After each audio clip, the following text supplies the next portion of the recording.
तो कक्षा 9 के मेरे प्यारे विद्यार्थियों, बहुत बहुत स्वागत है आपका आज के इस नए वीडियो में। प्यारे विद्यार्थियों, आज हम आपके समक्ष शब्द निर्माण के वीडियो के अंतर्गत समास शीर्षक के द्वितीय वीडियो, पहला वीडियो आपको समास पर प्राप्त हो चुका होगा। प्यारे विद्यार्थियों, आप उसका अध्ययन कर चुके होंगे, आपने अपनी नोट कॉपी में भी लिख लिया होगा पूरी अध्ययन सामग्री को। आइए आज चर्चा करते हैं समास पाठ के इस दूसरे वीडियो की। प्यारे विद्यार्थियों, आप देख रहे हैं कि कक्षा 9 विषय हिंदी भाषा पाठ शब्द निर्माण, और शब्द निर्माण के अंतर्गत हम समास की चर्चा कर रहे हैं। पहला वीडियो जब बेटा आपको प्राप्त हुआ तो समास का अर्थ, समास की परिभाषा, समास के संबंध में विशेष और नोट पॉइंट, सारी चीजें हमने आपको समझाया था। और उसी समय समझाया था, बताया था कि समास के भेदों की चर्चा अगले वीडियो में करेंगे। तो आज हम उपस्थित हैं आपके सामने समास के भेदों की चर्चा करने के लिए। प्यारे विद्यार्थियों, समास जैसा कि हमने पिछले वीडियो में भी बताया था थोड़ा सा, आज हम आपको विस्तृत चर्चा करते हैं कि समास के भेदों की अगर चर्चा करें तो मूलतः समास के 4 ही भेद हैं प्यारे विद्यार्थियों, लेकिन तत्पुरुष समास के 2 उपभेद होने के कारण समासों की कुल संख्या हो जाती है 6। हमने इसीलिए समास के, तत्पुरुष समास के इन 2 उपभेदों को हमने फर्स्ट और सेकंड नंबर न देकर 5वां और 6ठा नंबर दे दिया, ताकि आपको समझ में आए कि हमें कुल 6 समासों के बारे में अध्ययन करना है। प्यारे विद्यार्थियों, आज यहाँ पर हमने आपके साथ 2 वीडियो पर 2 समास पर चर्चा किया है और करेंगे। आइए देखते हैं। यहां देखिए, यहां लिखा हुआ है भेद। किसका भेद? समास के भेद।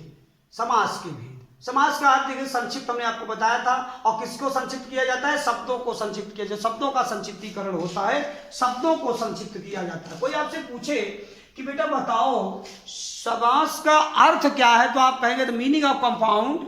क्या कहेंगे? शॉर्टकट, मतलब संक्षिप्त है। समास का अर्थ है संक्षिप्त।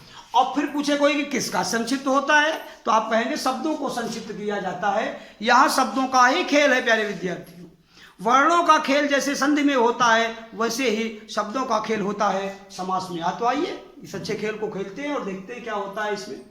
तो भेद की चर्चा किए हुए हैं। पहला भेद में यहां आप देख सकते हैं कि फर्स्ट जो है, पहला जो है तत्पुरुष समास, दूसरा है बहुव्रीहि समास, बहुव्रीहि समास, तीसरा है द्वंद्व समास, द्वंद्व समास, और चौथा है अव्ययी भाव समास, अव्ययी भाव समास। और तत्पुरुष समास के 2 भेदों में 5वां है द्विगु समास और 6ठा है कर्मधारय समास।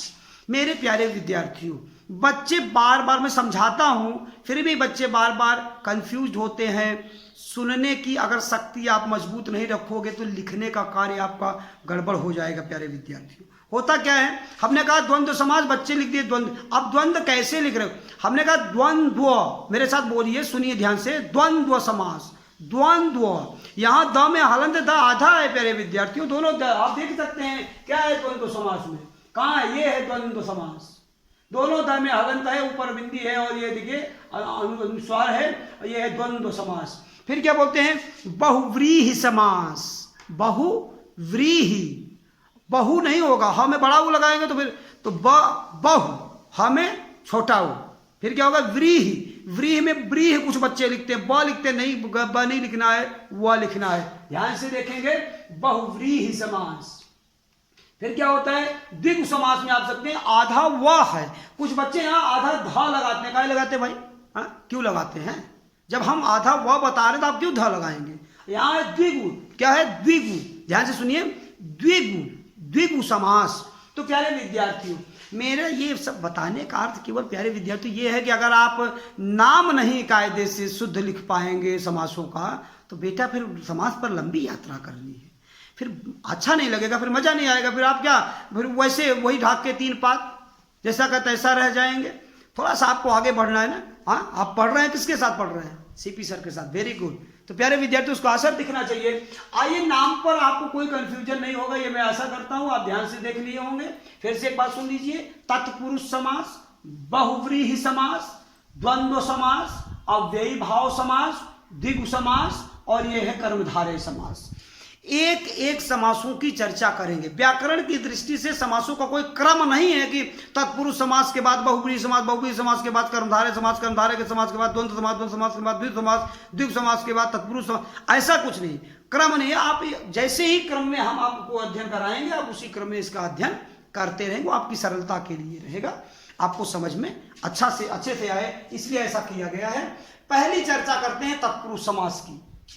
पूर्व पद और उत्तर पद आप समझ चुके होंगे। हमने कहा राजा का पुत्र, अपने राजा प्रथम पद है, पूर्व पद है, का बीच में योजक है, कारक है, और पुत्र जो है वो उत्तर पद है। तो पूर्व पद उत्तर पद का खेल आप जानते होंगे। उसी के आधार पर हम यहाँ समासों के अनेक भेद करेंगे। और आप देखिए यहाँ पर, अब ये ना हो कि जब पूर्व पद आए और उत्तर पद आए तो आप कहें साहब ये उत्तर पद क्या है, ये पूर्व पद क्या है। तो आप समझ लीजिए, फिर से एक बार मैं समझा दे रहा हूं। सामासिक पद जो होता है, जैसे मैंने राजपुत्र हुआ, तो राज है पूर्व पद और पुत्र है उत्तर पद, ऐसे समझिए आप। हमने कहा विद्यालय, तो विद्या है पूर्व पद, आलय है उत्तर पद। उत्तर पद अर्थात बाद वाला पद, अंतिम पद। पूर्व पद माने पहला पद, प्रथम पद, पूर्व पद। तो आइए आप इस अंतर को समझते रहिएगा। यहां कह रहे हैं कि जहां पूर्व पद विशेषण होने के कारण गौड़ तथा उत्तर पद विशेष होने के कारण प्रधान होता है, वहां तत्पुरुष समास होता है। इस प्रकार तत्पुरुष समास में सदैव माने हमेशा पूर्व पद गौड़ तथा उत्तर पद प्रधान होता है। इसकी शॉर्टकट परिभाषा अगर हम आपको बताएं तो कहते हैं उत्तर पद प्रधान वाले सामासिक पद, ऐसे सामासिक पद जिनका उत्तर पद प्रधान होता है और पूर्व पद गौड़ होता है, अर्थात पूर्व पद का महत्व कम होता है और उत्तर पद का महत्व ज्यादा होता है। प्रधान का मतलब मुख्य होता है। तो ऐसे सामासिक पद तत्पुरुष समास कहलाते हैं। प्यारे विद्यार्थियों, उदाहरण के माध्यम से इसको और अच्छे से समझते हैं। यहां लिखा है युद्ध क्षेत्र, तो यहां युद्ध क्या है, युद्ध है पूर्व पद, क्षेत्र है उत्तर पद। आप देखिए युद्ध का क्षेत्र क्या लिख रहे हैं समास विग्रह में, युद्ध का क्षेत्र। ऐसे ही आपको परीक्षाओं में शब्द पूछे जाते हैं। क्या कहेगा, सामासिक पद दे देगा और आपसे कहेगा समास विग्रह करके समास का नाम बताइए। तो आपको देखना होगा कि सामासिक पद में कौन सा पद प्रधान है। अब यहां देखिए ध्यान से, अगर यहाँ पूर्व पद गौड़ है, अभी आप हमको जब आपको हम अव्ययी भाव समास पढ़ाएंगे तो वहां प्रथम पद ही प्रधान हो जाएगा और गौड़ हो जाएगा कौन, उत्तर पद। तो ध्यान से समझते रहेगा। तत्पुरुष समास की परिभाषा में कह रहे हैं कि पूर्व पद विशेषण होने के कारण गौड़ होता है, पूर्व पद गौड़ होता है, उत्तर पद प्रधान होता है।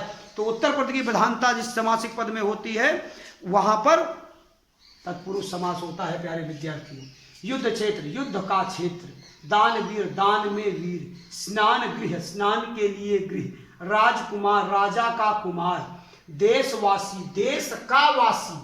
आपको ये समास विग्रह करने होंगे।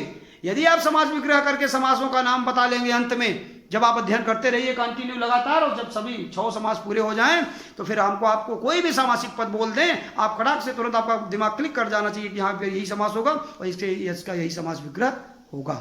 तो आप अच्छे विद्यार्थी माने जाएंगे। तो अच्छे विद्यार्थी बनने के क्रम में आप ध्यान से अध्ययन कर रहे हैं मेरे प्यारे विद्यार्थियों। आइए देखते हैं, देशवासी, देश का वासी, शरणागत, शरण में आगत, पथ भ्रष्ट, पथ से भ्रष्ट, हस्तलिखित, हस्त द्वारा लिखित, ग्रामगत, ग्राम को गत। प्यारे विद्यार्थियों, आप कतई निराश न होइएगा। मैं जो अगला पॉइंट समझाने आपको जा रहा हूं, क्योंकि समास के 6 भेदों के बाद 4 भेद, 4 में तत्पुरुष के 2 उपभेद। अब मैं आपको क्या समझाने जा रहा हूं तत्पुरुष समास के संबंध में। आप देखिए, सबसे बेस्ट स्टूडेंट जो होते हैं उनको ये चीज जरूर आती रहती है। जिन बच्चों को हम पढ़ाते हैं उनको ये भेद बताना होता है। जब ये भेद बता लेते हैं तब मैं उनको कहता हूं वेरी गुड बेटा, तुम बहुत अच्छे विद्यार्थी हो। क्या है ये पॉइंट, आप ध्यान से देखेंगे नोट या विशेष में। कारक चिन्हों के आधार पर कर्ता कारक व संबोधन कारक को छोड़कर, किसको छोड़कर, कर्ता कारक और संबोधन कारक को छोड़कर बाकी 6 कारकों के आधार पर तत्पुरुष समास के अन्य 6 उपभेद होते हैं। कौन कौन से, कर्म कारक, करण कारक, संप्रदान तत्पुरुष, देखिए कर्म तत्पुरुष, करण तत्पुरुष, संप्रदान तत्पुरुष, अपादान तत्पुरुष, संबंध तत्पुरुष, और यह है अधिकरण तत्पुरुष। मेरे प्यारे विद्यार्थियों, कोई भी सामान्य विद्यार्थी अगर आप पथभ्रष्ट पूछेंगे, पथ से भ्रष्ट, वो बता देगा तत्पुरुष समास है। लेकिन स्पेशल स्टूडेंट जो होगा, जो अच्छा विद्यार्थी होगा, वो बताएगा कि पथ से भ्रष्ट कारक के आधार पर जाएगा और कारक को याद करेगा तो कहेगा अपादान कारक है यहाँ, तो कौन सा हो जाएगा? अपादान तत्पुरुष। वो बताएगा कि तत्पुरुष के उन 6 भेदों में से कौन सा है। बात समझने की कोशिश करिए, मैं आपको फिर से समझाता हूँ। बोर्ड को छोड़ दीजिए, बोर्ड को छोड़ दीजिए, आप हमको देखिए और समझिए बात को। तत्पुरुष समास आप समझ रहे हैं, जितने भी उदाहरण तत्पुरुष समास के हैं सब समझ रहे हैं। तत्पुरुष समास के अब आप उन 6 उपभेदों की मैं चर्चा बात आपसे कर रहा हूं कि जितने भी तत्पुरुष समास के उदाहरण हैं, आप एक मिनट मेरे साथ देखिए, थोड़ा सा देखिए। कारक आपके दिमाग में रहना चाहिए। अगर कारक के संबंध में आपके पास कोई कंफ्यूजन है तो कारक का वीडियो में कक्षा 10 के लिए अपलोड किया हूं। आप उस वीडियो को, कारक वाले वीडियो को, उसको आप देख सकते हैं। इसी वीडियो के साथ कक्षा 9 का वीडियो जिस दिन इसको भेज रहे हैं उसी दिन क्लास 10th के लिए मैं कारक का वीडियो भेज रहा हूं, तो वो उसका भी अध्ययन आप करिएगा। वहां से आप कंफ्यूजन अपना दूर करिएगा अगर कारक के संबंध में आपको कंफ्यूजन है तो प्यारे विद्यार्थी समझिए बात को। कारक के 8 भेद होते हैं, कहिए हाँ, हाँ होते हैं। कारक का जो प्रथम भेद है वो कर्ता कारक है। कर्ता कारक को आप स्विप कर दीजिए, हटा दीजिए वहां से। अंतिम जो कारक है वो है संबोधन कारक, उसको भी हटा दीजिए। अब कारक के 8 भेदों में से कितने भेद बचे? अरे भाई 8 में से पहले और लास्ट को हटाया तो कितना बचा? 6 बचा जी, एज यूजुअल 6 बचा। अब उन्हीं 6 कारक भेदों के आधार पर तत्पुरुष समास के 6 उपभेद होते हैं। उदाहरण के लिए देखिए, आपने कहा युद्ध का क्षेत्र, तो यहां आप तत्पुरुष समास नहीं बताएंगे क्योंकि आप स्पेशल और वेरी गुड स्टूडेंट हैं, इसलिए आप कहेंगे युद्ध का क्षेत्र। तो का, के, की, ना, ने, नि, रा, रे, री, ये आता है कारक के संबंध कारक के संबंध में आता है। संबंध कारक का जो चिन्ह है वो है का, के, की, ना, ने, नि, रा, रे, री। तो आप कहेंगे कि यहां है संबंध तत्पुरुष। समझ में आ रही बात? दूसरे में आते हैं, करें दान में वीर, में पर, इन, ऑन, अधिकरण तत्पुरुष की बात करेंगे। अधिकरण तत्पुरुष है यहाँ पर, आप कहेंगे अधिकरण तत्पुरुष है। फिर कह रहे हैं स्नान के लिए घर। आप देखिए, कर्ता ने कर्म को कर्ण से द्वारा संप्रदान के लिए, संप्रदान के लिए, आप इसको याद करिए कि संप्रदान के लिए, तो आप देखेंगे कि संप्रदान तत्पुरुष है यहां पर स्नान गृह में। राजकुमार में अगर पूछेगा कि राजा का कुमार, तो फिर आ जाएगा संबंध, क्योंकि काके की नाने नि रारे री, तो राजा का कुमार है तो संबंध तत्पुरुष। आगे देखते हैं देश का वासी, करे देश का वासी, फिर संबंध तत्पुरुष। शरणागत, शरणागत में शब्द में कौन सा तत्पुरुष है? शरण में आगत, इन, ऑन, में आगत है, पता इन, ऑन, अधिकरण तत्पुरुष, तो शरणागत में है अधिकरण तत्पुरुष। पथ भ्रष्ट, पथ से भ्रष्ट, अलग होने की बात। आप जब उस कारक वीडियो को देखेंगे तो अलग होने की बात में बताया हो कि अलग होने की बात कहां होती है? अपादान तत्पुरुष में होती है।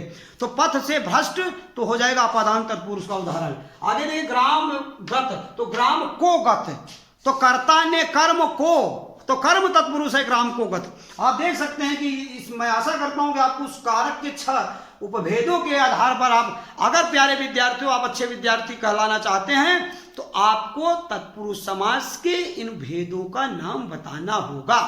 आप आंख बंद करके न कहिएगा हाँ तत्पुरुष समास है। हमने कहा युद्ध क्षेत्र, आपने कहा युद्ध में, युद्ध का क्षेत्र, तो आप संबंध तत्पुरुष बताए, तत्पुरुष मत बताइए। हमने कहा युधिष्ठिर, तो आप पता नहीं युद्ध में स्थिर जो है वो युधिष्ठिर है, तो में, इन, ऑन, तो क्या हो जाएगा? अधिकरण तत्पुरुष। ऐसा आपको बताना है मेरे प्यारे विद्यार्थियों। आगे चर्चा को आगे बढ़ाते हैं। तत्पुरुष समास के संबंध में आपको ये बातें समझ में आ गई होंगी। आप बार बार अध्ययन करिएगा, बार बार सुनिएगा इस वीडियो को और समझते रहिएगा। कभी कोई समस्या आएगी आप बताइएगा, उसका पूरा समाधान किया जाएगा। समस्या इसलिए नहीं आनी चाहिए आपने सुना कम है, आपने पढ़ा कम है, इसलिए उस बात को ध्यान रखिए। अपनी मिस्टेक को दूसरे पर नहीं थोपना है, आपको बार बार अच्छे से समझिएगा। मैं कोशिश किया हूं कि यहाँ पर कोई कंफ्यूजन आपको न रह जाए। आगे देखते हैं कर्मधारय समास। कर्मधारय समास जो नेक्स्ट है, क्योंकि 6 समासों की चर्चा कर रही है, तो कर्मधारय समास कहता है, कर्मधारय समास बड़ा ही इजी समास है, बहुत ही सरल समास है मेरे प्यारे विद्यार्थियों। अगर आप समझना चाहिए तो कर्मधारय समास आपको ऐसे बाएं हाथ का खेल लगेगा। क्यों लगेगा बाएं हाथ का खेल? क्योंकि कर्मधारय समास कहता है यहां पर विशेषण विशेष का संबंध होता है। 6 समासों में से एकमात्र समास ऐसा है कर्मधारय समास जिसमें विशेषण और विशेष का संबंध होता है। दूसरे किसी भी समास में विशेषण और विशेष का संबंध नहीं होता है। एक बार आपने विशेषण विशेष संबंध को समझ लिया, एक बार आपने कर्मधारय समास को समझ लिया, प्यारे विद्यार्थियों कभी कंफ्यूज होने वाले आप नहीं हो। क्यों? क्योंकि विशेषण विशेष का संबंध कहीं भी किसी दूसरे समास में नहीं होता है। आइए देखते हैं कर्मधारय समास। कर्मधारय समास कहता है कि कर्मधारय समास वहां होता है जहां पूर्व पद विशेषण, क्या कह रहा है, पूर्व पद, पूर्व पद विशेषण और उत्तर पद विशेष्य होता है। पूर्व पद, अब विशेषण क्या है, संज्ञा सर्वनाम की विशेषता बताने वाला ही तो विशेषण है। और विशेष क्या है, जिसकी विशेषता बताई जा रही है वही विशेष है। जैसे गाय काली है तो काली विशेषण है, लेकिन विशेष कौन है, गाय। कलम लाल है, मैंने कहा ये कलम मार्कर है, मान लीजिए कलम लाल है, तो कलम जो ये जो लाल रंग है इसका ये विशेषण है, क्योंकि संज्ञा के सर्वनाम की विशेषता जो है तो विशेषण है लाल, लेकिन विशेष क्या है, कलम, कलम लाल है, इसलिए समझते हैं। कह रहे हैं कि कर्मधारय समास वहां होता है जहां पूर्व पद विशेषण और उत्तर पद विशेष्य होता है। पूर्व पद उत्तर पद समझाने की जरूरत है नहीं, आपको समझ में आता है पहले से। तो पूर्व पद का उत्तर पद में उपमेय उपमान, उपमेय उपमान संबंध भी हो सकता है। जैसे नील, ध्यान से देखेंगे, नीलकंठ, नीला है जो कंठ, कंठ की विशेषता बता रहा है कि कंठ कैसा है, कंठ नीला है, तो नीला जो है वो विशेषण है और विशेष क्या है, कंठ। तो विशेषण विशेष का संबंध के आधार पर ये हो गया नीलकंठ में कौन सा समास है, कर्मधारय समास। पीतांबर, पीत है जो अंबर, पीत देखिए, अब पीत क्या, पीत माने पीला रंग, विशेषण है। कौन पीला है, अंबर। पीत माने हो क्या है, पीत माने पीला, अंबर माने कपड़ा, तो ये कपड़ा कैसा है, पीला है, कपड़े की विशेषता बता रहे, इसलिए ये विशेषण विशेष संबंध के आधार पर यहाँ पीतांबर में कर्मधारय समास हो गया। बाद में हम आपको पीतांबर और नीलकंठ का विशेषता आपको वहां भी बताएंगे, इस सामासिक पद को कहाँ, बहुब्रीहि समास जब पढ़ाएंगे, जब ये बहुब्रीहि समास आपको समझाएंगे यहां भी आएगा, लेकिन इसका सामासिक विग्रह अलग हो जाएगा। जैसे नीलकंठ में आएगा तो नीला है कंठ जिसका, वो कर्मधारय बहुब्रीहि के लिए छोड़ दीजिए प्लीज, उसको उसमें उलझ जाएंगे तो आपका मामला बिगड़ जाएगा, लंबा हो जाएगा वीडियो, इसलिए वहां हम आपको प्यारे विद्यार्थी समझाएंगे। अभी हम जितना समझा रहे हैं आप उतना ही समझिए जी, वेरी गुड। तो यहां कह रहे हैं कि महाराजा, महान है जो राजा, तो महान है विशेषण और राजा है विशेष, विशेषण विशेष के आधार पर महान है राजा, यह क्या हो गया, कर्मधारय समास। लाल टोपी, महात्मा, महान है जो आत्मा। आशा करता हूं कर्मधारय समास जितना इजी मैंने बताया था उतनी ही इजीली आप समझ रहे होंगे, विशेषण विशेष के आधार पर। दूसरा, 6 समासों में मैं आपसे प्रॉमिस करता हूं कि 6 समासों में से मैं किसी भी समास में आपको विशेषण विशेष संबंध नहीं बताऊंगा, नहीं पढ़ाऊंगा, क्योंकि बेटा होता ही नहीं है ना। एकमात्र कर्मधारय समास में विशेषण विशेष संबंध होता तो हम और कहां पढ़ा देंगे। तो जब एक ही समास है तो वह कौन सा है, कर्मधारय समास। आप ध्यान से देखिए। आइए चर्चा करते हैं गृह कार्य की। समास के सभी भेदों उपभेदों के नाम लिखिए, जितने भी भेद आपको बताएंगे, उपभेद जो भी बताएंगे, सबके नाम लिख लीजिए। इसको भी यहां से इसी पॉइंट में लिखिएगा, इस चीज को भी नोट पॉइंट में। तत्पुरुष तथा कर्मधारय समासों की परिभाषा, तत्पुरुष समास की परिभाषा, कर्मधारय समास की परिभाषा एवं 10 उदाहरण लिखिए। अब ये देखिए बेटा, इन उदाहरणों को आप लिखिए, बड़ी अच्छी बात है, लेकिन इनके अलावा भी 10 उदाहरण आपको लिखना है, ये आपकी नैतिक जिम्मेदारी है मेरे प्यारे विद्यार्थियों। और ऐसे ही लिखिएगा, सामासिक पद भी लिखिएगा और समास विग्रह भी उसका करिएगा, लाइन बनाइएगा, एक लाइन, जैसे मैंने यहां पर बनाया, यहां जगह कम थी इसलिए हमको इससे लिखना पड़ा। आप इसी तरह से सामासिक पद और समास विग्रह की लाइन बनाओ, समास का नाम एक तीसरा हेडिंग डालेंगे, तीसरे, क्योंकि मैं पर्टिकुलर इसी में पढ़ा रहा हूं तत्पुरुष, तो हम लोग तत्पुरुष लिखने की जरूरत नहीं थी, आप तीसरी लाइन भी बनाइएगा तत्पुरुष लिखिएगा, ये हो जाएगा। चर्चा करते हैं, 10 उदाहरण आपको लिखने अपनी ओर से, बाकी मेरे उदाहरण भी ले लीजिएगा। तीसरा जो गृह कार्य वो है उपलब्ध पाठ्य सामग्री को अपनी कॉपी में लिखकर याद करिए। पूरी की पूरी पाठ्य सामग्री प्यारे विद्यार्थियों आपकी नोट कॉपी में होनी चाहिए, पूरा का पूरा आप पढ़ेंगे। समास पर बनने वाला ये दूसरा वीडियो था, समास, इसको भाग 2 आप बोल सकते हैं। भाग 3 में हम अगले की चर्चा करेंगे। मैं आशा करता हूँ आगे के अगले 2 से 3 वीडियो में आपको समास पूरा हो पाएगा।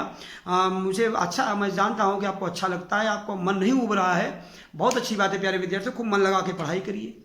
आशा करता हूँ आप अपने घर में होंगे, सुरक्षित होंगे, अपने अभिभावकों को आप परेशान नहीं कर रहे होंगे, अपनी जिम्मेदारियों को आप समझ रहे होंगे। मेरे कक्षा 9 के प्यारे विद्यार्थियों, मेरी शुभकामनाएं आपके साथ हैं। आप स्वस्थ रहिए, घर में रहिए, खूब परिश्रम करिए अपने पढ़ाई लिखाई में। आज के लिए इतना ही, मिलते हैं अगले वीडियो में समास के ही अन्य तीसरे भाग को लेकर। तब तक के लिए धन्यवाद।